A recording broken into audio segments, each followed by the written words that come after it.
did they say, Rob? Question, just What did they say? I have both a comment and a question. My comment is, I think that was a wonderful and very meaningful, important talk. I disagree with one thing. I believe Obama and Pelosi and Harry are evil. I believe they know that their policies are not good for most people, and they don't care. They only care about their own power. I'm not asking you to comment on that.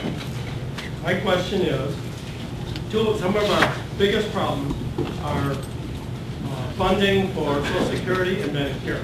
All the Republican programs that I've heard say we can't touch anything with the recipients and the near recipients, and therefore we would dump all the expense, extra cost on the next generation.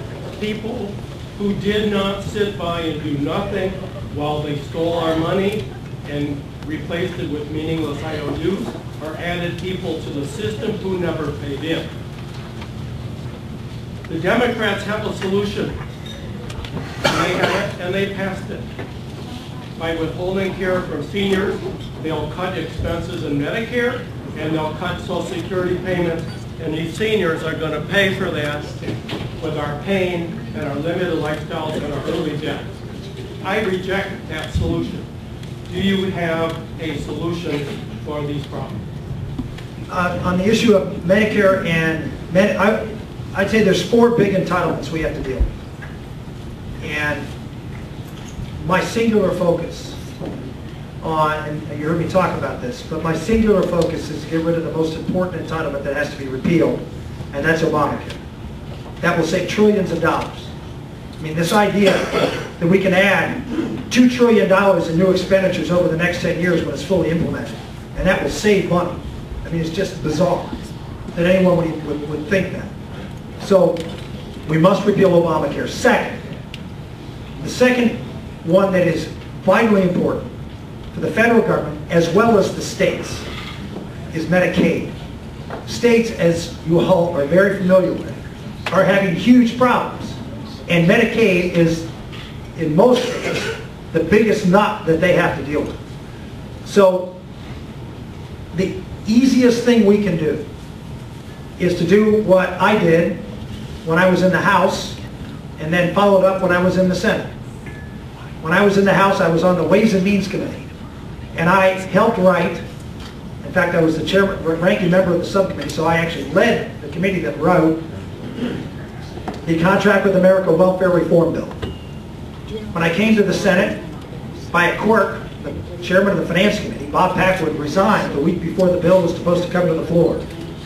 I went to Bob Dole and said, you know, I know a lot about this bill. I worked on it with Packwood, along with Judd Gregg, I might add. And, you know, I'd like to be involved in the debate. He said, well, in the Senate, you know, the old saying, in the land of the blind, the one-eyed man is king. Well, the new chairman of the Finance Committee, a guy named Bill Roth, didn't know the bill from, you know, anything. And so I just went there and I said, you know, I'll be happy to help. And he just said, yeah, come on, I don't really know this very well. I've got things to do. And so I ended up managing the bill on the floor of the Senate. It's the only broad-based federal entitlement that we've ever repealed. The only one. And I'm not claiming I wrote the thing, but there's more of Rick Santorum in that bill and things I wanted than anybody else. And so what we need to do to Medicaid is what we did to welfare. And by the way, in welfare, everyone thought, no way you'll get it passed. Kennedy, all the left was against it. We got 70 votes in the United States Senate. And we only had 51, I think 52 Republicans at the time. So, and Bill Clinton signed it. So we can get a bipartisan bill to do exactly the same thing with Medicaid as we did with welfare, which is to block grant it to the states, cut not all, but most of the regulations that go to the states, and let 50 laboratories of the states to be able to design it. You got smart people like John Stephen over here who work on these things, who can help and go around the state and see what's working well. The most important thing, and this goes with what we replace Obamacare as well as Medicare and Medicaid, is that consumers, the patient, has to be more involved and have skin in the game. If the person consuming the service doesn't pay for the service, you will never have efficient and proper utilization. Any more than if all of you were given food insurance, and you didn't, and when you went to the grocery store, you could just show your insurance card and get whatever food you want. Everyone's pantry would be overflowing. You'd be more wasted food in this country than anything else. Why? Because you're not paying for it. We have to start paying for health care. Now, there's ways we can do that. I'm not saying, well, everybody's on their own. No, no, no. We create an insurance program instead of a third-party administration program where everybody pays a bunch of money to some third party and then gets free health care. Well, that's ridiculous. It's not free. It's very inefficient to consume health care that way. Again, what's at the core of the problem with the health care system? I can tell you, I hear it from the Democrats all the time when I propose things like this. Back in 1992, I wrote with John Kasich, the now governor of Ohio, the first medical savings account bill, which became health savings accounts. That was us. And what did I hear from the Democrats? I heard it throughout this time. Oh, you can't trust people to be able to handle this. It's too complicated. I just bought my mother an iPad. She's 92 years old, and she's a whiz. We can handle it if you trust us. But see, they don't trust you. They think you're incapable of doing these things. The big difference, I keep coming back to this, I'll do it on every issue, is they don't trust you, they trust themselves. They think they're smarter. They think they can design things to make you do things the way they think is the best way to do it, as opposed to letting you have the freedom to, by the way, fail. Because what they're going to do is if you do it wrong, we give you this freedom, some people will make mistakes. And of course that will be the reason to come in and regulate again. America is a great country because we tolerate failure. For a couple of years, I helped run a little technology company. Got really involved in the high-tech world and venture funds and all this sort of stuff. And what I learned from these venture funds and all that is that the places that do the best are the places where investors tolerate failure the most. That's what America's all about. Letting people reach for the sky and letting get there and not punishing for doing it. And letting people fall. Yes, fall. Skin their knees. Scrape their noses. And pick themselves up. Many of you have heard of Milton Hershey. Hershey chocolate, right? Great American. Left $1 billion trust for orphan kids in Pennsylvania. Doing amazing things. Milton Hershey went bankrupt 4 times before he founded the Hershey chocolate. Just think back when he went bankrupt the first time, if we had 99 weeks of unemployment benefits. Hershey Kiss, what the heck is that? There would be no such thing. We have to accept and tolerate failure. So I'll go on with the rest, but I give you a flavor. I'll leave time for some more questions. Yes. What are your ideas on the IRS and a flat tax or a fair tax? Yeah, I'm a little suspicious of a fair tax because it involves too many hoops to get there, in my opinion, which is repealing the 16th Amendment, which I just don't see how. I'm not for giving the federal government a sales tax or a VAT tax or a consumption tax and leaving in place the ability for an income tax.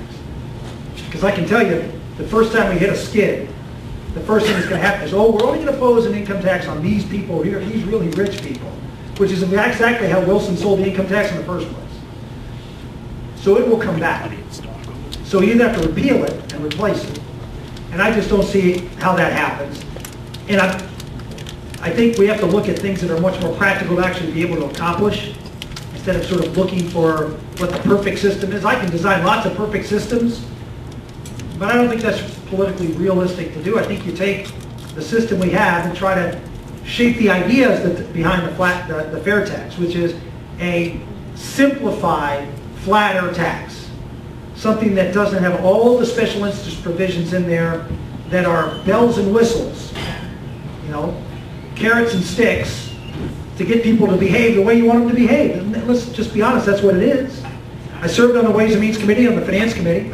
Every provision in the tax code is there to encourage you or a business to do something they want you to do, or to discourage you from doing something they don't want you to do. And so we need to just say, we're not in the business of writing a tax code to get people to behave the way we want them to. We want them to behave rationally, and so we'll create a tax that simply taxes everything the same. And then let people make rational decisions. Again, what's the foundational issue here? We trust you, not us, to write things in the government to get you to do things we want you to do. Every issue comes back to that basic understanding. Who do you trust? Who do you want to make decisions in America? That doesn't get to the underground economy. Well, you can make the argument that a sales tax doesn't get to the underground economy either. Trust me, there'll be all sorts of sales that will be underground, just like there is all sorts of income that's underground. And people want to avoid taxes, they're going to cheat. I mean, you think people who avoid income taxes will now all of a sudden be virtuous and pay their sales taxes? They're going to figure out a way around it. Again, you don't design a system for the few people who screw it up, who cheat. You design it for what's best for society. And again, if we were starting from scratch, I might be for a fair tax, but we're not. That's why I'm not going there. Yes, ma'am. How do you stand on the situation in Arizona where the state is protecting their own border and the federal government is now suing them for protecting their own border? And secondly, do you stand on the state's rights to nullify laws that are really laws in the Constitution? On the first question of Arizona, I just remind everybody that everybody here knows that the states created the federal government didn't create the states, and therefore the states are sovereign entities and have the right to be able to pass legislation that affect their citizenry. And I think in the case of Arizona and the border, they have every right to pass things that will deal with a problem that affects the state of Arizona. On the issue of nullification, that's a sticky legal wicket. I would say that the approach the state should take is to take the federal government to court, as they are doing in the case of Obamacare, and challenging the constitutionality of whether they can be forced to do so under the Constitution. I think that's the proper approach to take when it comes to these things. But the federal government. Well, look, I mean, you're talking to someone who led the fight on the issue of getting President Bush's judges confirmed. You may have heard Janice Rogers Brown and Priscilla Owen and Miguel Estrada and folks like that. Up until that point, Republicans had been, to say, I'll put it as kind, asleep at the switch when it came to fighting on judges. I got into leadership, and one of the principal things I focused on was fighting the left on judges and fighting for good judges and taking that battle public. I don't know if you remember, we did an all-night session of the Senate where we tried to get a couple of judges confirmed. And I had press conferences every hour throughout the night. I organized that. I really believe that the judiciary has far outstripped their constitutional authority. And I always remind people, what's the most important of the three branches of government? What did our founders think the most important of three branches of government were? Legislature. Why do you say that? Represents the people. What's Article 1? What do you put first? Put the most important first, right? You wouldn't put the second most important branch of government first, you put the most important first. Article 1 of the Constitution is the Congress of the United States. What's Article 2? The second most important, the President. What's Article 3? The third most important, the courts. Establish one court, the Supreme Court. And it said to Congress, you establish the rest. You provide its jurisdiction. You basically run the courts. Well, Marbury versus Madison comes around, and the court is given credence is given leeway by the Congress and the President to be the final interpreter of the Constitution. Okay? We cede that authority, if you will, constitutionally to the court. But we did so. We did so if, and only if, in my opinion, the court did something in that duty, in that role, and that is practice something called judicial restraint. So we said to the courts, fine, but involve yourself only to the point to settle disputes and trying to be the arbiter. Not think you're the supreme being and decide everything for the House and for the Senate and for the President. So what the court has done, in my opinion, has violated the deal. And what we need to do is go in and put the hammer down on the court. I mean, I've said, for example, that we should abolish the Ninth Circuit. The Ninth Circuit is a circuit that gets overturned. And so it's a radical thing. No, it's not. We created the Ninth Circuit. We can abolish the Ninth Circuit. And we can replace it with 3 different circuits and all new judges. And I would propose, I'm for that, and I would work to make that happen. Because it's important to send a message. The judges are there to do their job, not to do everybody's job, which is what they're doing now. And that.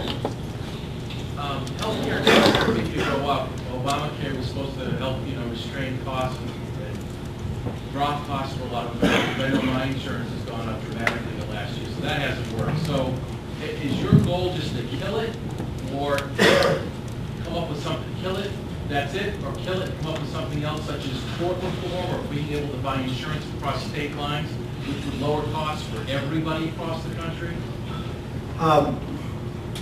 It goes back to the point I've been making, which is, yes, we need to kill it, eliminate it. Because Obama, I'm for a plan that I call U-Care, Y-O-U. Why do I say that? Because Obamacare is about Obama's idea of how your health care should be delivered to you. And at the center of Obamacare is Obama, is the government. The center of health care should be you. We should have a system designed around you. And so if you look at the system, it is not designed around you. It was created as a result of wage and price controls and federal tax incentives and a whole bunch of things that migrated healthcare dollars to employers to provide benefits to their employees. No one would have sat down and designed this system as a way to provide healthcare to people. No one. It's a completely irrational way of providing health insurance to people. So let's sit down and design a rational way of doing it. Because what the Democrats have done is to design a rational plan that eventually puts the government in control of everything. So we need to design a rational plan that puts you in control of everything. You care.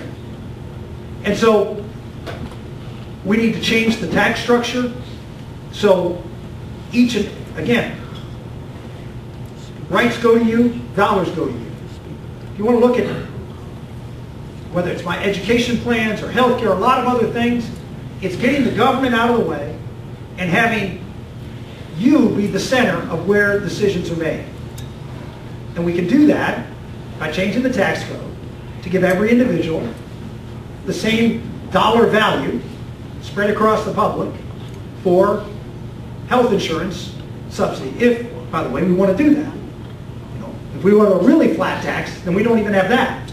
We have nothing. We just have, you go out and buy it on your own. But if we want to encourage people to buy insurance, then we can create a tax structure that says every individual in America gets X dollars in a refundable tax credit that they can use toward the purchase of their insurance. And we can leave it at that. Have people go out, have the marketplace respond to it. Let me assure you, you'd have lots of options, lots of choices to be able to decide what's best for you. State could have pools, you could have groups, you can have, just let the free market work to be able to provide the kind of options and choices, and the dynamism of that would transform the marketplace.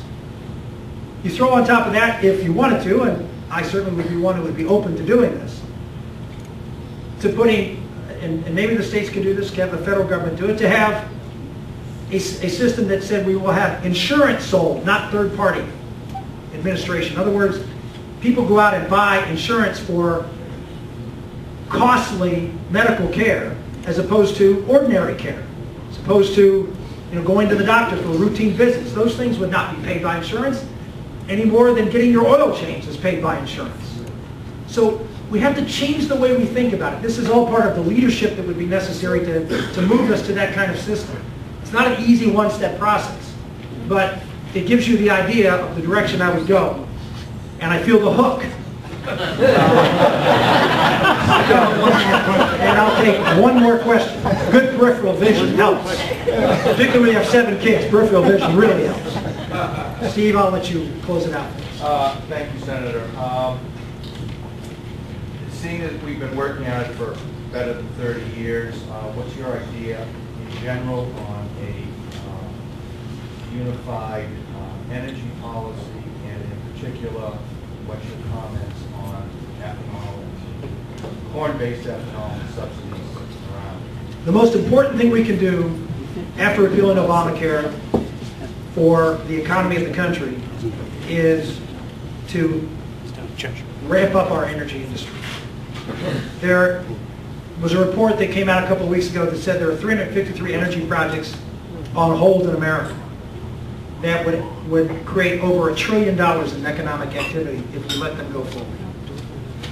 Everything from nuclear power plants, almost a third of them are coal mines that you can't get permits for, and a whole bunch of other projects around the country.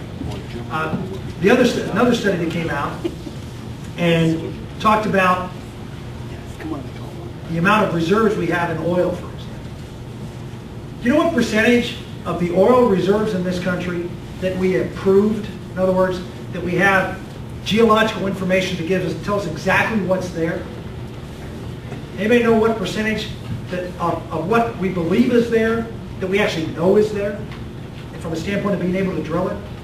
We have 3 times to 4 times the southern reserves that we're making. 18%.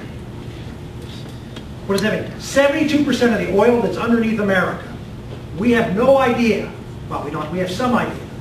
But it's out there, but past Congresses, past administrations, and this administration won't even let us find out. Because we can't go into the Gulf, we can't go offshore, we can't go to Alaska, we can't do the Rocky Mountains and the oil shale. They won't even let you find it. We just know from looking at geologically that we believe this is what's out there. At the current rate of extraction, given what our potential reserves are, we can continue to drill oil at the current rate of extraction for 269 more years. Okay? There is plenty of oil in America. There is plenty of coal. At the current rate of extraction, 200 years of coal production. At the current rate of extraction, 150 years of gas in this country. Plenty of time to have real provable alternative energy solutions that are economical, that make sense from a technological point of view, as opposed to what we're trying to shove down the throats of the American public that only exists because of heavy subsidies to the green energy folks. So my feeling is on energy. Produce it all. Am I for wind power? Sure. Am I for solar? Sure. Am I for ethanol? Sure. Am I for coal? Sure. Am I for gas? Yes. Am I for everything? Yes.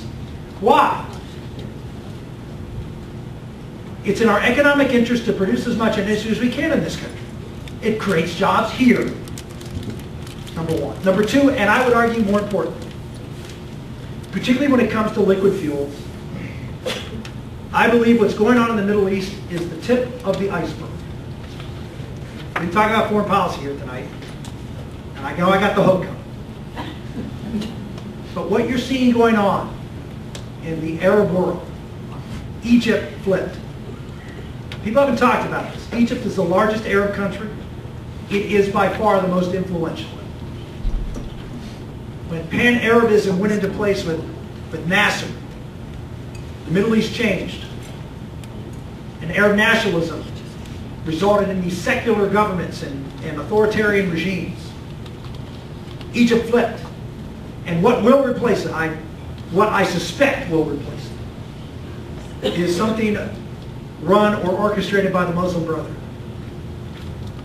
You will see what has been fomenting in the streets of the Arab world, thanks to the Saudis and the other jihadists out there, who have been taking the Muslim Brotherhood.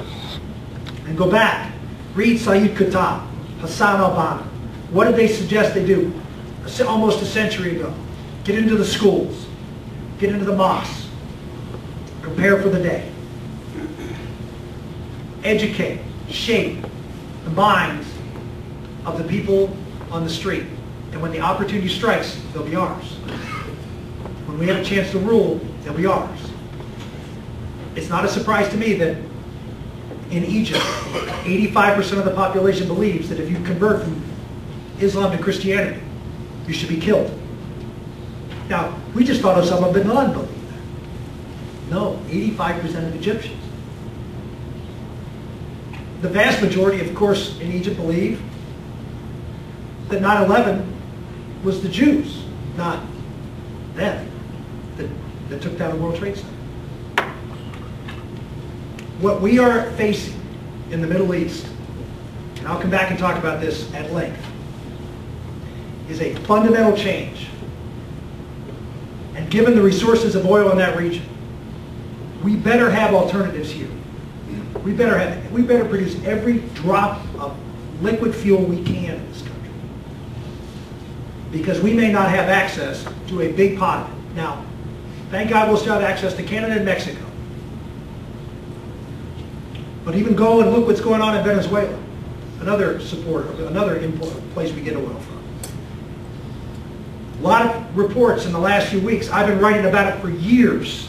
I gave a speech in 2006 about jihadist training camps in Venezuela and the tri-country area. What's going on in Central America. People don't want America to be the cop on the block anymore. They're tired of America being the sole power. They want their space. And they believe it's their time. And unfortunately, we have a president who's more than willing to accommodate them, because he doesn't think America has anything to offer to the world. He believes this is a deliberate policy on the part of this administration to withdraw from the world, cede. I mean, Libya's perfect. Do not take the initiative. Don't do what's in the national interest of the country. Now, I didn't hear a speech tonight. He could have gotten up and said, I'm not getting involved in Libya because I don't believe taking Gaddafi out is in the national interest of this country. You know what? I could have respected that. I may even agree with that. He could have got up and said, as the rebels advanced towards Tripoli, and said, we're going to engage, we're going to recognize the rebels, we're going to give them arms, and we're going to do a no-fly zone because these rebels are folks that we can rely upon, and they will be good partners in the successor organization, a successor government in Libya. You know what? If that was his analysis, I might have been able to agree with that. I didn't, you know. I think that's one you could have called either way, based on your intelligence as to who these rebels were. But he didn't do either. He did nothing. He waited until the United Nations said, this is what we're doing. And then he acted. And he didn't do it in the best interest of our country, because he said Gaddafi has to go, and then did nothing. And then claimed that this mission was a humanitarian mission, nothing else. President Obama is going to let what happened in Egypt and the rest of the Arab world happen. And we are not going to be in a position to shape the future of that world, because we will not be in a position to have any influence with any of those groups. Not that it could make a difference anyway, but at least if you have some access and you have some participation in their success, you have some right to be able, like in Iraq and Afghanistan and other places, we have been able to shape the future. So we better create jobs and energy in this country and in abundance. And there's no administration that has been more hostile to creating fossil fuel energy in the history of this country than Barack Obama at a time when he's making us, putting this country in jeopardy of that very threat. Thank you all. God bless you.